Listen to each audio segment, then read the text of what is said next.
তো এই যে 3 মাস আগে থেকে লিভ টুগেদার করা, একসাথে লিভিং রিলেশনশিপে থাকা, যে কথাটা আপনারা বললেন, এটা আসলে আমাদের মুসলিম কালচার হিসেবে তো একেবারেই জায়েজ না। এই ইসলামিক দৃষ্টিকোণ থেকেও যদি না বলি, একটা মানুষের সাথে একটা মানুষের মেন্টাল কানেকশন যেটা, সেটা বিয়ের আগেও ভালো হতে পারে, বিয়ের পরেও ভালো হতে পারে। সেটার জন্য যে একসাথে 3 মাস থাকলেই, অনেক সময় 30 বছর থেকেও সম্পর্ক টিকে না। আবার অনেক সময় 3 দিন থেকেও দেখা যায় যে সম্পর্ক ভেঙে যায়।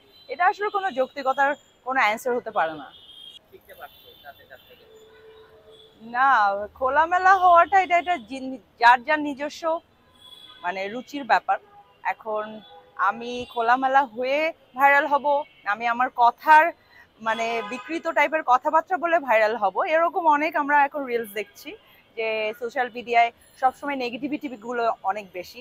এবং আপনারা যারা ফেসবুক কন্টেইনার আছেন, কন্টেইনার যারা কন্টেন্ট তৈরি করেন, তাদেরকে আমি দেখেছি যে তাদের তাদের দেখেছি যে তারা বেশিরভাগ নেগেটিভ কথাগুলোই কন্টেন্ট তৈরি করেন। এই কন্টেন্টগুলো আপনারা কেন তৈরি করেন আমি আসলে জানি না।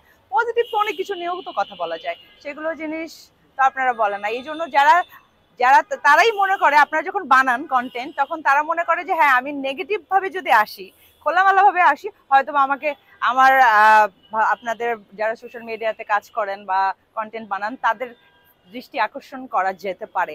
এই এই জায়গাটা থেকে হয়তো বা তারা খোলামেলা কাপড় পরে আসতে বেশি স্বাচ্ছন্দ্য বোধ করে। এটা আমার কম বেশি সবসময়ই শুনতে হয়। সেটা হচ্ছে যে একটা সময়ের পরে সব হয়তো বা আমার গেট আপের জন্যও শুনতে হয়, হয়তো বা আমি ওরকম আমার হাইটের জন্য শুনতে হয়। এই জায়গা থেকে হয়তো বা আমার স্ট্রাকচারটাই অনেক সময় অনেক দেশের সাথে মিলে যায়, হয়তো মিডল ইস্টের এই জায়গা থেকে অনেকে বলে আর কি। এটার জন্য আমি আসলে নিজে বাঙালি, আমি বাঙালি। ফ্যামিলিতে তো আমাকে ছোটবেলা থেকে যারা দেখে আসছে তারা তো, তাদের কাছে তো আমি আর নতুন কিছু না, আমি তো পুরাতনই মানুষ। তো তাদের কাছে আমি নতুন নতুন না। এখন এটার এটার ভালো উত্তর আপনারাই ভালো দিতে পারবেন। আপনারা যখন এই ধরনের নিউজগুলো করেন, যারা কন্টেন্ট ক্রিয়েটর আছেন, তারা যখন এই নিউজগুলো করেন তখন যেই আপনারা বেশি নেগেটিভ পার্টগুলোকে বেশি হচ্ছে যে আমাদের ফেসবুক বলেন, সোশ্যাল মিডিয়া বলেন, বা যে কোনো আমরা রিলস যখন দেখি সময় কাটানোর জন্য, তখন দেখি যে সব সময় নেগেটিভ রিলসগুলাই বেশি আসে। এই জায়গা থেকে ভাইরাল হওয়াটা খুব ইজি মনে করে বাংলাদেশের মানুষরা হয়তোবা।